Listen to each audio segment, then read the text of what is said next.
লোলেগাঁও মানে তো সেই পাইন ফরেস্ট, বৌদ্ধ মূর্তি আর ইকো পার্কটিকে সবাই চেনে, কিন্তু আজ আমরা তোমাদের এমন কিছু ঠিকানা হদিশ দেব যা আজও অনেকেরই অজানা।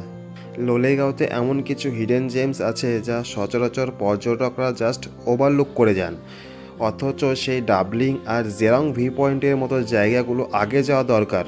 তাহলে চলুন আজকের আনটার জার্নিটা শুরু করা যাক। দিনটি ছিল 18 জানুয়ারি 2026, সকাল 8টা। বেরিয়েছিলাম লোলেগাঁওয়ের উদ্দেশ্যে। আমাদের শহর ধূপগুড়ি থেকে লোলেগাঁওয়ের দূরত্ব 120 কিলোমিটার। ওই সময় লাগবে ঘন্টা তিনেক। আমাদের ডান দিকে রয়েছে চাপড়ামারি ওয়াইল্ড লাইফ সেঞ্চুরি আর বাঁ দিকে রয়েছে গরুমারা ন্যাশনাল পার্ক। তার মাঝখান দিয়ে আমরা এগিয়ে যাচ্ছি আমাদের গন্তব্যের দিকে। কি দারুণ না!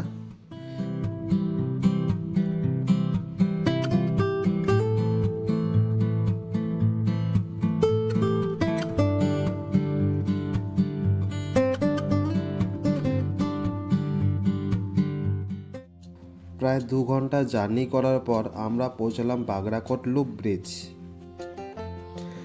এই লুপ ব্রিজ NH717 এর অংশ, যা সিকিম গ্যাংটককে কানেক্ট করে। কারণ বর্ষার সময় NH10 বেশি সময় ল্যান্ডস্লাইড হয়ে থাকে, তাই তার দ্বিতীয় বিকল্প হিসেবে এই রোডটিকে তৈরি করা হয়েছে।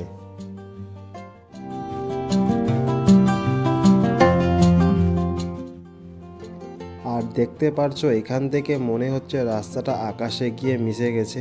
দারুণ লাগছে কিন্তু।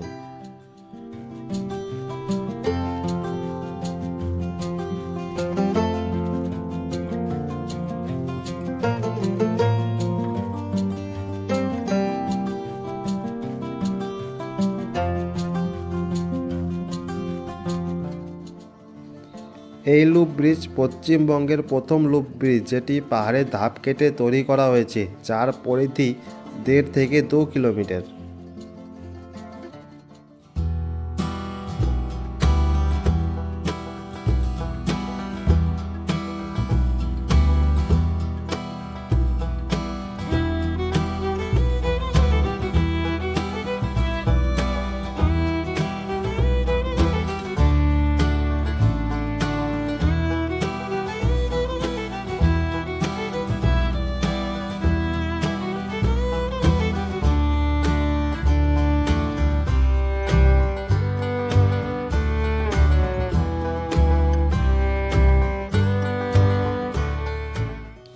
লুপ ব্রিজ পেরিয়ে আসার পর যে দৃশ্যটি দেখতে পেলাম, মনে হচ্ছে আমরা লাদাখে চলে এসেছি।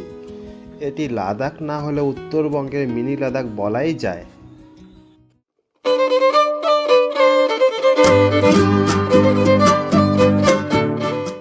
এগুলো কিন্তু ল্যান্ডস্লাইড জোন, রাস্তা ঠিক করার কাজ চলছে। কি মায়াবী দৃশ্য জড়িয়ে আছে পুরো পাহাড়ের ল্যান্ডস্কেপ জুড়ে।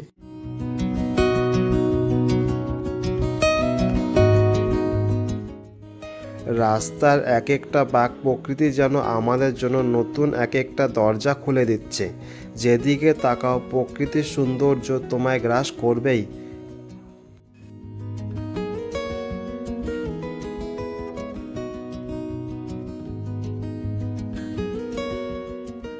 সামনের পাহাড়ের ল্যান্ডস্কেপটা দেখছো, কি দারুণ লাগছে না? রাস্তা যদি এত উপভোগ্য হয়, এত ভালো হয়, এত দৃষ্টি সুখের হয়, তাহলে কি আলাদা করে কি গন্তব্যের দরকার আছে? তোমরাই বলো।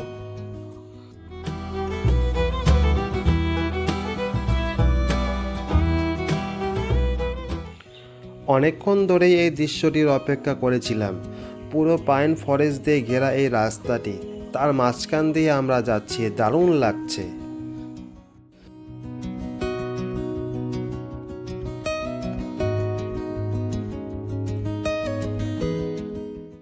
দীর্ঘ 3 ঘন্টা জার্নি করার পর অবশেষে পৌঁছালাম লোলেগাঁও।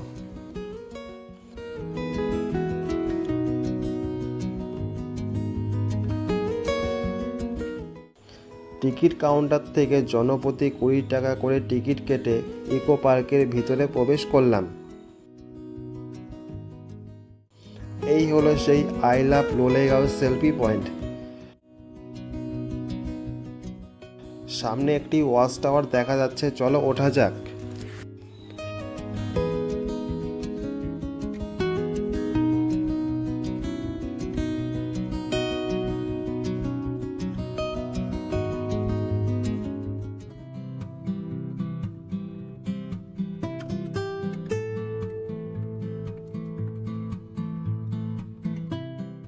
ছোট একটি ব্রিজ করা আছে দেখছি, লেখা আছে একসঙ্গে দুজনে বেশি ওঠা বারণ।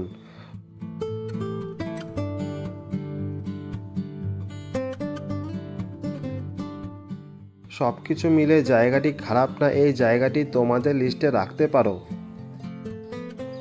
সবশেষে আই লাভ লোলেগাঁওয়ের সামনে কিছু ছবি তোলার পর, বৌদ্ধ মূর্তির দর্শন করার পর আমরা বেরিয়ে পড়লাম।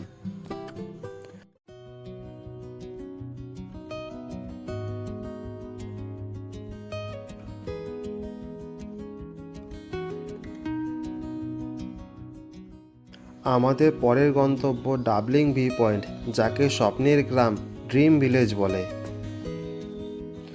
লোলেগাঁও থেকে ড্রিম ভিলেজের দূরত্ব 6 কিলোমিটার, সময় লাগে 15 থেকে 20 মিনিট। সেখানে যাওয়ার দুপাশে পাইন গাছগুলো এতই ঘন, রাস্তাটি পুরো অন্ধকার হয়ে গেছে। এখানে টিকিট প্রাইস জনপ্রতি 50 টাকা, আর টিকিট কাউন্টার থেকে টিকিট নেওয়ার পর 300 মিটারের মতো পথ হেঁটে যেতে হবে।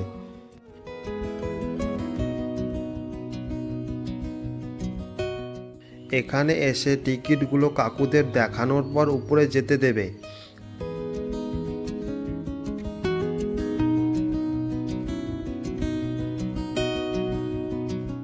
উপরে এসে একটি গ্লাস টাওয়ার দেখতে পেলাম। এই হলো সেই ডাবলিং ভিউ পয়েন্ট। আর এখান থেকে পাহাড়ের সুন্দর দৃশ্য দেখতে পেলাম। এখানে zip line, sky cycling, adventure activities হয়ে থাকে। তোমরা যদি এই অ্যাক্টিভিটিসগুলো করতে চাও তাহলে তোমাদের বন্ড পেপারে সই করতে হবে, কারণ অ্যাডভেঞ্চার করার সময় যদি কিছু হয়ে যায় তার দায় নিজেই।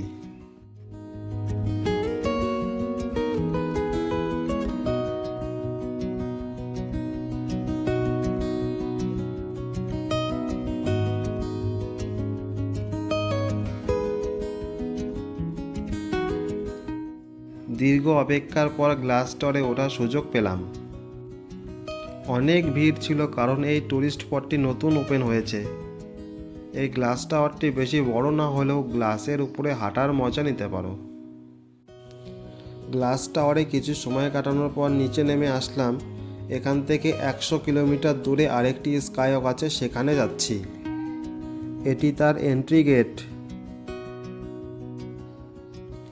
এই সিঁড়িতে উপরে উঠলেই পৌঁছে যাবে আরেকটি ভিউ পয়েন্টে, যাকে ডাবলিং 360 ডিগ্রি ভিউ পয়েন্টও বলে। আর ভাগ্য ভালো থাকলে এখান থেকে কাঞ্চনজঙ্ঘার খুব সুন্দর দৃশ্য দেখতে পাবে। এই হলো স্বপ্নের গ্রাম ড্রিম ভিলেজ। আর এই সেই স্কাইওয়াক যার জন্য দূর দূরান্ত থেকে বহু টুরিস্ট ছুটে এসেছে। এখানে এসে বুঝতে পারলাম ছুটির দিনগুলোতে এখানে প্রচুর ভিড় থাকে, তার ওপর এখন পিকনিকের সময়। আর প্রথমে যেখানে অ্যাডভেঞ্চার অ্যাক্টিভিটিস দেখেছিলাম সেটি এখানে এসে শেষ হয়।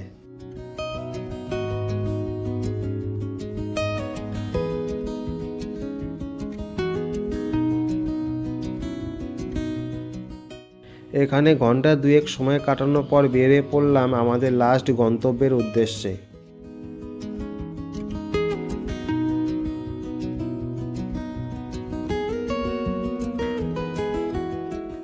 এখন আমরা স্বপ্নের গ্রাম ড্রিম ভিলেজকে পিছনে ফেলে এগিয়ে যাচ্ছে রিয়ন ভিলেজের দিকে, যার দূরত্ব ড্রিম ভিলেজ থেকে 2 কিলোমিটার।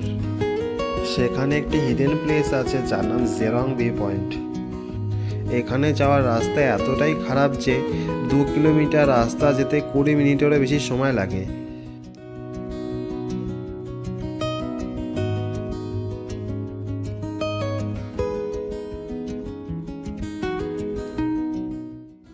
আর এখানে পৌঁছানোর পর পাহাড়ের সুন্দর দৃশ্য দেখতে পেলাম, আর কিছু শাকসবজিরও চাষ করেছে দেখছি।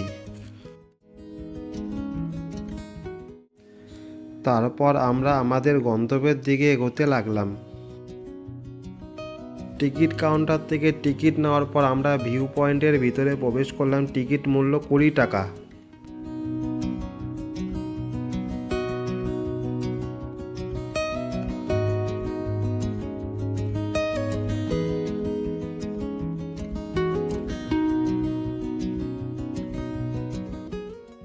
ভিতরে প্রবেশ করার পর পাহাড়ের সুন্দর একটি দৃশ্য দেখতে পেলাম।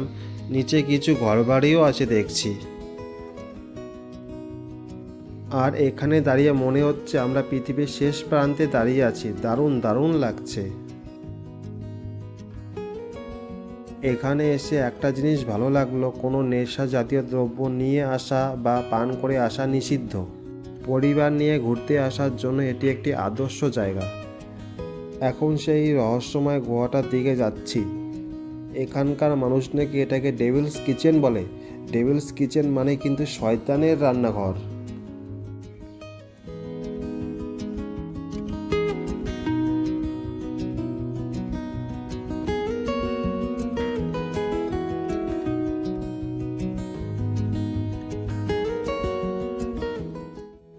ভিডিওতে হয়তো তোমরা বুঝতে পারছো না, কিন্তু এটা অনেকটাই নিচে।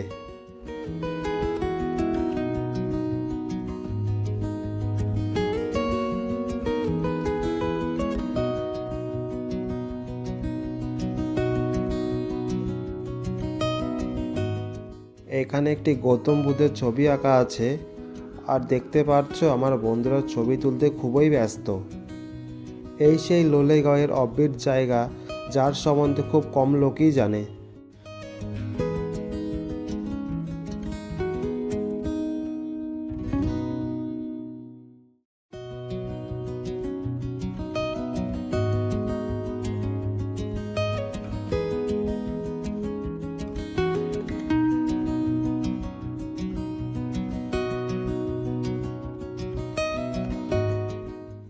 পুরো দিন ঘোরার পর আমাদের বন্ধুর অবস্থা খারাপ হয়ে গেছে। দেখছো কিভাবে হাঁটছে।